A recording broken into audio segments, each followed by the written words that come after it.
Glória a Jesus. Motivo de muita alegria. Estou bastante tempo sem pregar em casa, devido à gestação e tudo mais. Mas eu sinto a presença de Deus aqui nessa noite. Vindo de casa, estávamos conversando sobre a nossa real intenção de estar aqui. E eu não sei como que você saiu de casa, porque o nosso culto começa em casa. Não sei como você saiu, não sei qual foi a sua intenção, motivação de estar aqui nessa noite. Só que eu quero já te dizer, se a sua motivação não foi adorar, eu estou te dando um tempo para você mudar. Há um doce Espírito aqui, louve Ele. E eu sei que é o Espírito de Deus. Pode adorar. Já podemos todos.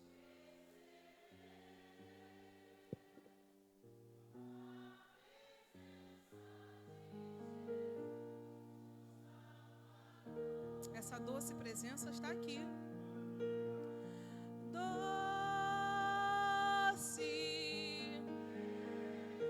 oh Espírito Santo de Deus.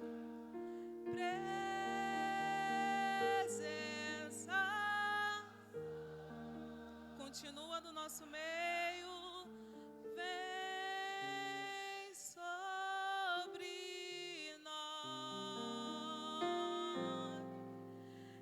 encher-nos. Adora Ele nessa noite, adora Ele, continua adorando. Te adoraremos por tua presença aqui. Tem renovo para a sua vida, Ele renovará os nossos corações. Louvado seja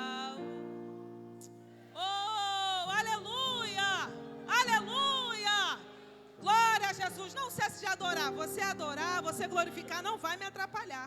Abra comigo a sua Bíblia, no livro de Ezequiel. Glória a Jesus. Ezequiel 37. Aleluia. Glória a Jesus. Quem achou, diga amém. Quem não achou, diga me espera. Acharam? Eita glória.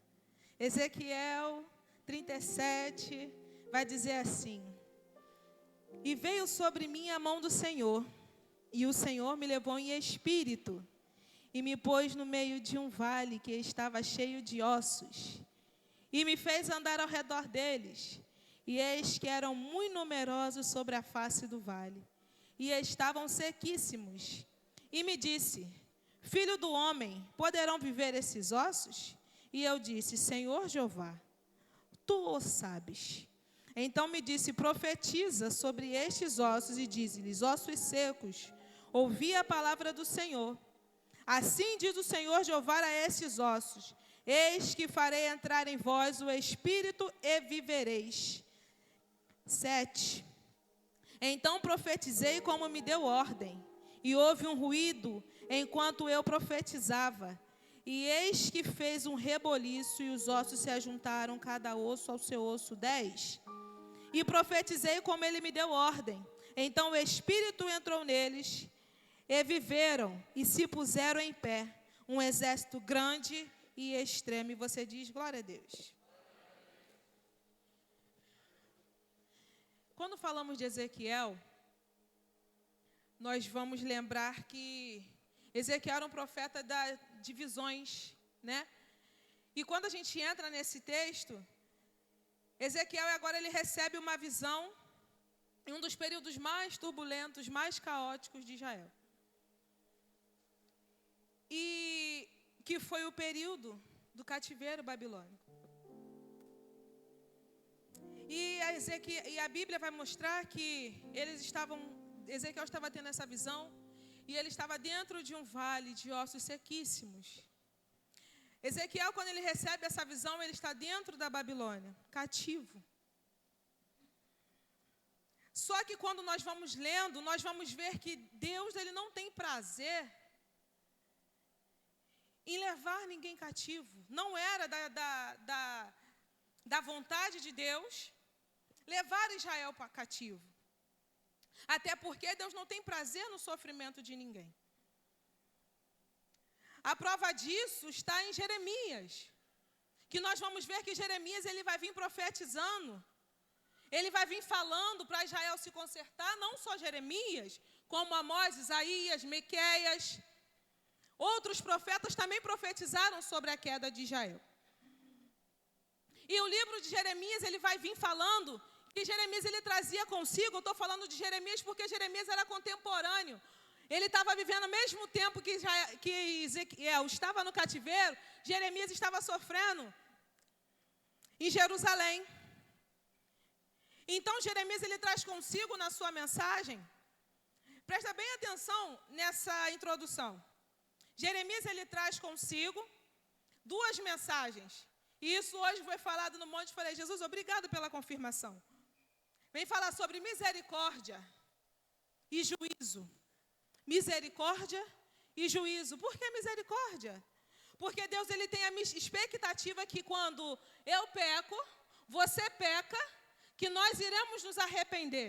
E era essa palavra que Jeremias ele trazia. Ele pedia para que Israel viesse se arrepender. E por que juízo, Camila? Porque o povo, se o povo não se convertesse, Deus ia permitir a vara de correção. E a vara de correção aqui foi Nabucodonosor, ela tinha um nome. Nesse tempo, nessa época, a vara de correção foi Nabucodonosor. Eu só estou na introdução para que você entenda o teor dessa mensagem. E quando Nabucodonosor invade Israel, invade Jerusalém, nessa passagem aqui, foram 3 invasões. A primeira, ele levou cativo Daniel, Ananias, Misael e Azarias, e isso nós sabemos. Se você não sabe, eu estou te falando agora. A segunda, ele leva mais de 10.000 judeus. E com eles estavam sacerdotes, levitas, porteiros do templo, famílias. Inclusive, nessa segunda, ele leva Ezequiel. A terceira é pior ainda, porque a terceira ele não leva ninguém, mas ele taca fogo nas 12 portas da cidade. Taca fogo na porta da cidade, nas 12 portas, e ele acaba com a cidade. Leva consigo, não leva dessa vez, ele não leva ninguém. Até porque nessa época Jeremias não apresentava perigo para ele. Mas em compensação, aconteceu uma destruição. Porque acabaram com o templo de Salomão. Levaram a arca. E para Israel, aquela época, não era igual hoje, que chegamos aqui, o céu é aberto. E eu amo dizer isso, pastor. Que antes a gente precisava de sacerdote, a gente precisava dos profetas, para a gente ter acesso. Hoje em dia o véu se rasgou. Se você estivesse entendendo, você já tinha dado um glória. Porque eu tenho livre acesso. Eu não preciso de ninguém para poder falar com meu pai. Hoje é na vertical, eu não preciso de levar a sacerdote, eu não preciso de falar com o profeta, porque eu tenho livre acesso, eu falo diretamente com eles. E levando a presença de Deus, destruindo o templo de Salomão, e agora onde vai adorar? E por último, derrubaram os muros da cidade. Ou seja, Israel estava desprotegida. Mas estava desprotegida. Mas por que Deus permitiu isso? Foi avisada. Deus avisou. E eles perdem um lugar de adoração. Perdem a presença de Deus. E quando os muros caem, era notório ver a vergonha de Israel. Quem quisesse ver. O livre acesso na cidade. E aqui eu abro um parênteses nessa introdução para te dizer. Até quando você vai ficar andando na contramão daquilo que Deus tem para a sua vida? Até quando você vai andar na contramão do propósito de Deus para a sua vida? Porque Deus tem ordenado, Deus tem avisado. E eu costumo dizer, e hoje falamos sobre isso em casa, é tão simples, presbítero Rogério, servir a Deus. É tão simples que requer somente obediência. Só que a obediência não faz isso, não faz. Não anda assim, não ando. Não fala isso, não fala. É só requer obediência. E eu lembrando disso, estudando a mensagem hoje, Deus me fez lembrar da minha juventude, da minha infância. Eu era uma pessoa dentro de casa, eu sempre fui uma filha que eu não gostava de ouvir a palavra agora. O agora me deixava meio desnorteada. Então, quando meu pai e minha mãe saíam, eu já fazia meus afazeres. Agora, meu irmão, para quem não sabe, o Igor é meu irmão, ele queria ouvir a palavra agora. Ele gostava de ouvir o agora dos meus pais. Porque meu pai chegava e o Igor não tinha feito o que tinha que ser feito. E quantos nós, tem gente rindo, mas quantos de nós estamos vivendo desse jeito? Deus fala, fala, fala, e nós queremos fazer ao contrário daquilo que Ele vem falando. É difícil de glorificar, mas adora a Deus. Glorifica a Deus. E Deus falava, no Salmo 127, falava, não adianta ter muralha. Se a muralha não guarda, se eu não guardar Israel, em vão vigia o sentinela. A muralha caiu, vocês estavam presos nisso. Mas se eu não guardar a cidade, em vão vigia o sentinela. E Jeremias vendo toda aquela destruição, e isso me chamou muita atenção. Porque nós vemos que ele é um profeta chorão, um profeta das lágrimas. Porque ele via avisando. E quantas das vezes Deus nos levanta para poder alertar alguém? Quantas das vezes Deus nos usa para falar algo com alguém? E nós ficamos temendo aquilo que Deus está falando. Meu irmão, minha irmã, deixa eu te dizer uma coisa. Se Deus te entregou, diga. Se Deus falou com você, faça. Mas se Ele também não falou nada, não faça nada. E Jeremias, ele sobe num pequeno monte, a Bíblia vai dizer que ele senta e vai vendo toda a destruição. Imagina a angústia. Porque enquanto o povo estava cativo na Babilônia, tinha 10.000 sofrendo em Jerusalém. Aí nós vemos que em Lamentações de Jeremias, ele vai dizer, caiu a coroa da nossa cabeça. Ai de nós que pecamos. Volte, Israel. Volte ao seu Deus e põe a boca no pó. Talvez assim há esperança. E eu estou te trazendo essa introdução para você entender o contexto de Ezequiel 37. Porque nós lemos muito e falamos sobre o vale dos ossos secos. Só que antes disso eles estavam na Babilônia, aprisionados. Em Salmo 127 vai dizer que eles pedem para cantar uma canção. Como cantar em terra estranha? Como que vão cantar em terra estranha? E vai dizer que junto aos rios da Babilônia, sentamos e choramos, lembrando de Sião, e pediam para cantar um louvor. Aí vai dizer mais à frente, nos salgueiros penduramos as nossas harpas. E eu abri aqui, eu fiquei prestando atenção bastante nesse salmo. Porque assentar, tudo na Bíblia tem um significado. Sentando e chorando, então significa que Israel já estava entregue. Só que quando nós entramos no Ezequiel, nós vamos entrar lá na frente, capítulo 2, ele vai falar para Ezequiel, levanta e põe-te em pé que eu quero falar contigo. Levantar também tem um significado, significa que levante para assumir uma posição. É necessário levantar para assumir uma posição. Porque talvez você não está entendendo, mas a sua casa está do jeito que está porque você não assumiu uma posição. O seu ministério está do jeito que está porque você não se levantou para assumir uma posição. E nós vamos ver na Bíblia que todas as vezes que Deus quer falar com alguém, Ele fala para se levantar. Hoje no monte foi falado de Jeremias 18, levanta, assuma a posição. Primeiro levanta, para assumir aquilo que Deus tem para a sua vida.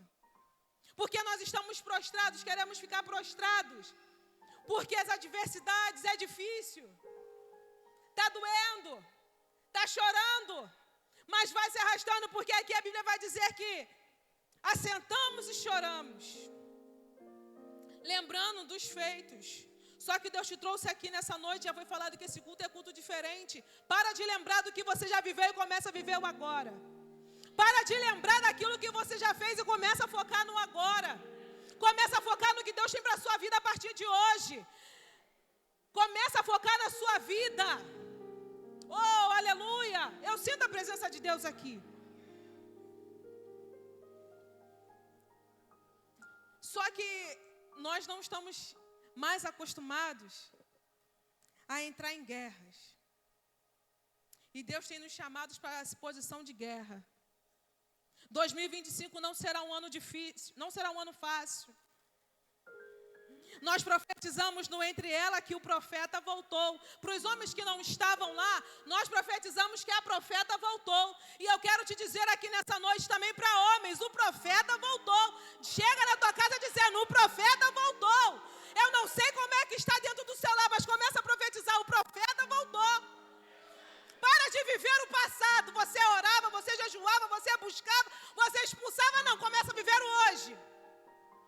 Porque estamos aprisionados às coisas passadas e queremos sentar e se prostrar. Mas só que o Salmo 137 vai dizer também que andando e chorando. Existem dois exemplos aqui. Sentar e chorar ou andar e chorar. Eu prefiro, ou melhor, corrigindo, Salmo 126. Eu vou andando e chorando. Tá difícil, eu vou andando e chorando. Tá pesado, eu vou andando e chorando. Só que a gente quer chorar sentado. A gente quer se prostrar. Chorar, todo mundo pode chorar. Nós somos seres humanos. Só que quem decide se vai ficar sentado ou vai se levantar é você. E vamos entrar no capítulo 2 e Deus fala com Ezequiel para ele se levantar, porque Deus queria falar com ele. E Ezequiel fica frustrado, porque ele estava lá na Babilônia, vendo o povo cativo,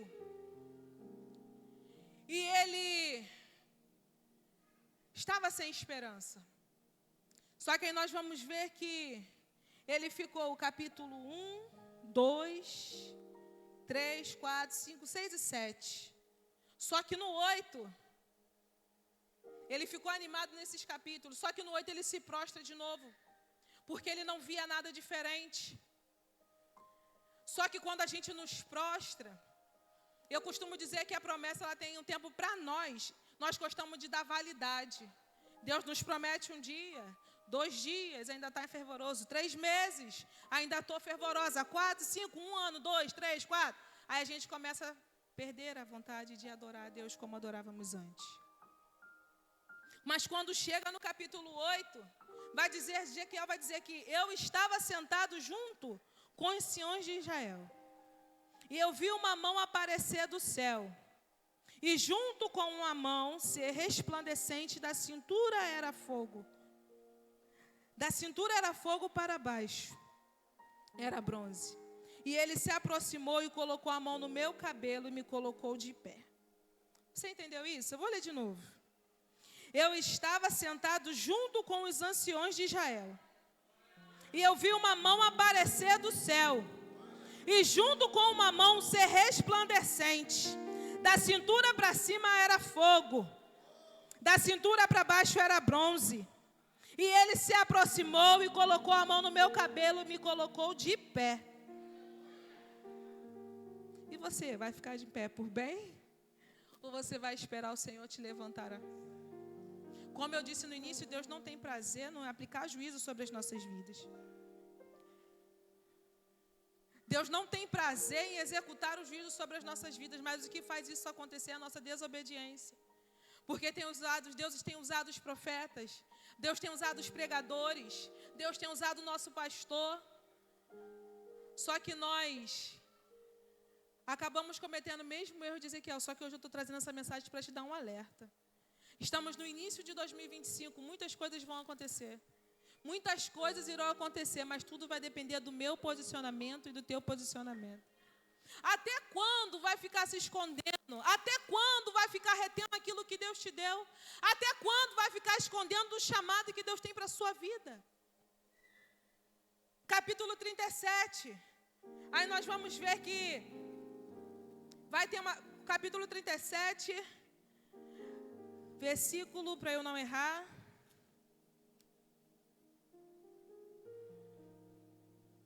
Então me disse, filho do homem, poderão viver esses ossos? Aí vai dizer que vai estar escrito, e me fez andar. E me fez andar. Não disse que ele andou porque quis. Eu te digo que nessa noite você está aqui porque o Senhor te trouxe. Porque se fosse por você mesmo, você não estaria. E me fez andar ao redor deles.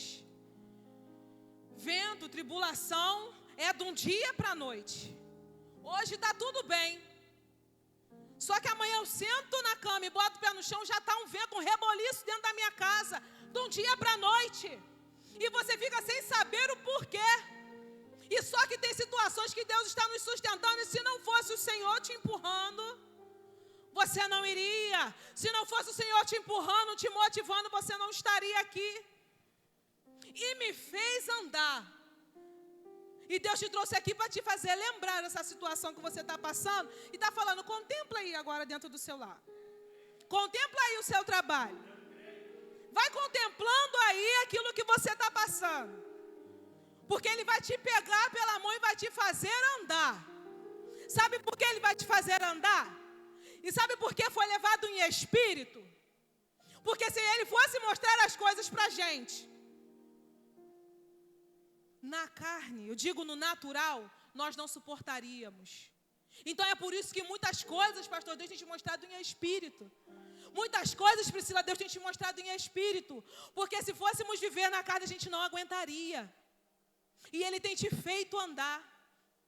Aí está dentro da sua casa, está um reboliço. E você não está entendendo o que Deus está querendo para você. Eu costumo dizer que a Antonella é o nosso termômetro, porque às vezes a gente quer dormir. Só que eu estou sem dormir desde quinta-feira.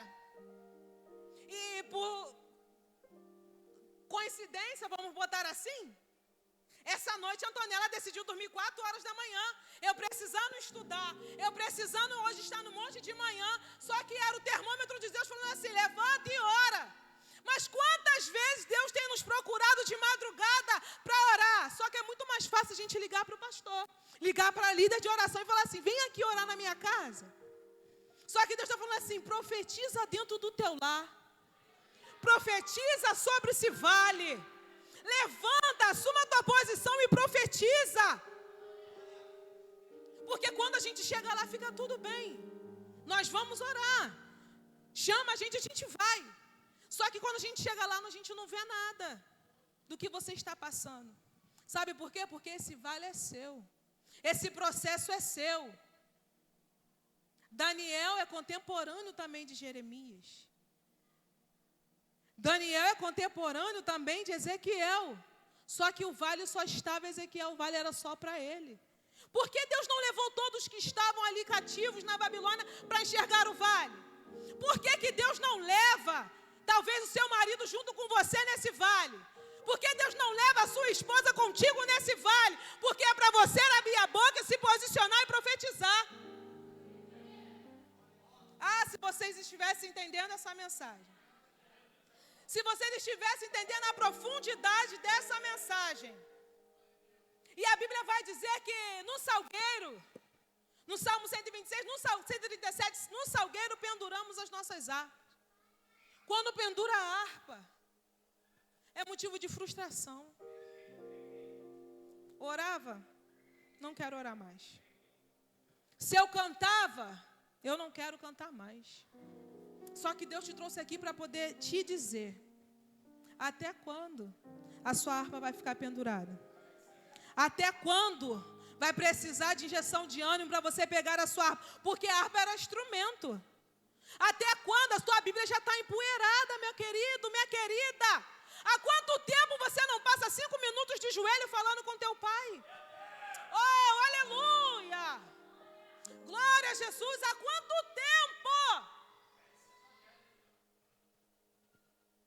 Sua harpa está pendurada. Deus está te dando uma oportunidade hoje de você voltar e fazer tudo aquilo que Ele... Glória a Jesus. A harpa pendurada significa frustração. Aí nós passamos processos e achamos que Deus tem culpa. Mas será que quando Ele te avisou, pediu para você obedecer, pediu para não fazer, você parou aqui?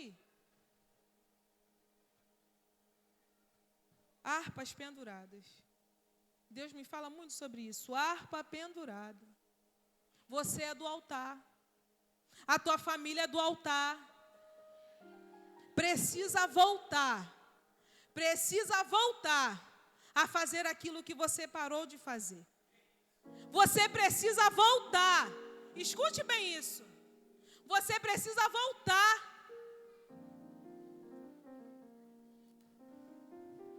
Ah, Jesus. Ah, Jesus. Se teu povo estivesse entendendo essa mensagem. Volte, volte enquanto é tempo. Não espere apertar para ligar para o pastor. Não espere apertar para ligar para a gente, não. Volte enquanto é tempo. Pega de novo a sua harpa. Se é a palavra, manuseie a palavra com excelência. Se é oração, ore com ousadia. Se eu profetizar, profetiza com fé. Oh, glória a Jesus. Nós precisamos voltar. E Deus vira para Ezequiel e fala assim: poderão viver esses ossos? Ah, Senhor, Tu sabes. Senhor, Tu sabes. Senhor, Tu sabes das nossas necessidades. Senhor, Tu sabes aquilo que eu tenho te pedido. Mas eu penso, sabe por que Ezequiel falou para Deus? Senhor, Tu sabes. Porque se ele falou, Senhor, pode ser que Deus não queira que a viva. Se eu disser não, o Senhor também pode falar que pode. Então eu te digo nessa noite, o que você tem entregado nas mãos do Senhor? Eu quero te convidar a ficar de pé comigo nessa noite.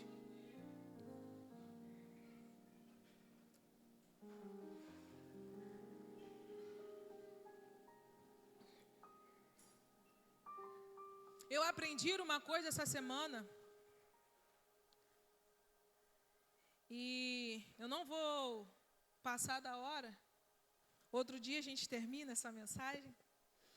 Mas eu aprendi uma coisa essa semana, estudando. No maior momento da minha adversidade, eu trago o céu para nós, para mim. Estou em luta, eu trago o céu para mim. Ontem eu falei isso. Tem uma corda que liga-nos ao céu.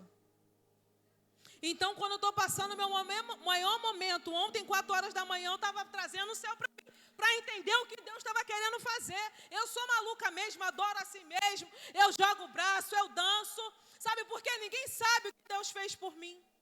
Ninguém sabe o que Deus fez por você. E essa noite eu quero te convidar a trazer o céu para perto.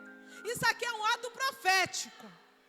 Isso aqui é um ato profético. Eu quero que você se junta com a pessoa que está do seu lado, porque talvez essa pessoa está sem força. Porque se levantar e profetizar em meio ao caos não é fácil. Até porque nós temos que entender que para poder arrumar a casa, uma faxina, dependendo de quem chegar e a hora que chegar, vai falar que a casa está bagunçada. Mas eu estou fazendo uma faxina. Então, para quem está vendo o teu cenário, pode até dizer, está bagunçado, está fora do lugar. Mas Deus está dizendo, estou arrumando. Estou colocando tudo no lugar. Eu quero te convidar a trazer o céu. Faz assim, traz o céu. Traz o céu. Encosta nessa pessoa que está do seu lado e traz o céu para perto de você. Puxa, traz o céu para perto de você. Porque enquanto você traz o céu para perto, Deus vai movendo dentro da tua casa, vai movendo dentro do teu trabalho, vai movendo na tua vida espiritual, na tua vida sentimental, vai agindo com cura, com libertação, porque às vezes só a gente sabe as nossas guerras. Traz o céu para perto, porque talvez quem está do teu lado não está conseguindo. Traz o céu para perto. Traz o céu para perto, porque se ele chegar perto de você, automaticamente vai inundar o teu irmão que está do lado. Oh, glória a Jesus. Glória a Jesus. Muitos estão dizendo que não dá. O vale, você está observando e não está vendo nada. Mas eu quero te dizer, ainda tem vida aí. E mesmo que o cenário... Louve, calma. Mas Deus está dizendo, ainda tem vida aí, e o tempo não. Eu lhe garanto, ainda tem vida aí, vai voltar a existir sobre esses ossos, sobre esse vale que você está passando. E nessa noite eu quero fazer 2 convites. Eu quero te convidar aqui na frente. Se porventura, no meio do processo, você não entendeu o que Deus queria e pendurou na sua harpa, e Deus está dizendo, está aqui, toma de volta. É o teu talento? Toma de volta. E eu quero te chamar aqui na frente. Se por motivo você desanimou, mas você está falando isso para quem, Camila? Para crente que orava e não ora mais. Para crente que pregava e não prega mais. Oh, aleluia! Para crente que louvava e hoje não louva mais. E eu quero estar te convidando a estar aqui. Oh, Jesus! Eu quero te convidar nessa noite a pegar a sua harpa e começar a manusear de volta. Oh, Espírito Santo de Deus. Oh, Espírito Santo de Deus. Oh, aleluia. Ainda tem vida aí. Cadê você? Cadê você?